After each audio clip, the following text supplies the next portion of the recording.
ദേവാലയം, Pattambi road, Kunnamkulam. Guruvayur road near royal hospital, Kunnamkulam. Vadakkanchery saint Francis Xavier's forane ദേവാലയത്തിൽ ഇടവക മധ്യസ്ഥനായ വിശുദ്ധ ഫ്രാൻസിസ് സേവ്യറിന്റെ 472ാം മരണ തിരുനാൾ സമുചിതമായ രീതിയിൽ ആചരിച്ചു. ചൊവ്വാഴ്ച രാവിലെ 5:45 വിശുദ്ധ കുർബാന, രൂപം എഴുന്നള്ളിച്ചു വെക്കൽ, നേർച്ച ഭക്ഷണം, ആശീർവദിക്കൽ എന്നിവ നടന്നു. രാവിലെ 7 നടന്ന വിശുദ്ധ കുർബാനയ്ക്ക് റവറന്റ് ഫാദർ വർഗീസ് തരകൻ കാർമ്മികത്വം വഹിച്ചു.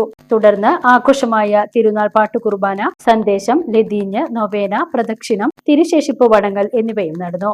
മരണ തിരുനാൾ പ്രമാണിച്ച് നടത്തുന്ന ശ്രാദ്ധയൂട്ടിൽ ദർശന സഭാംഗങ്ങളുടെ നേതൃത്വത്തിൽ വടക്കാഞ്ചേരി ദേവാലയത്തിൽ ശ്രാദ്ധയൂട്ടും നടന്നു. ജാതിമത ഭേദമന്യേ നിരവധി വിശ്വാസികൾ ഊട്ടിൽ പങ്കെടുത്തു. കമ്മിറ്റി അംഗങ്ങളായ president Vincent, secretary Francis Puthukkara, joint secretary Sunny Kollannur, treasurer Jomon Puthukkara, Xavier CP, Babu Antony, Simon VP, Viju CX, Sijo TX, Davis KT, Darshana Samooham രൂപത പ്രതിനിധി പോൾ പാലയൂർ, തോമസ് പാറയ്ക്കൽ ചെമ്മദോർ എന്നിവർ പരിപാടികൾക്ക് നേതൃത്വം നൽകി. VCV news, Vadakkanchery.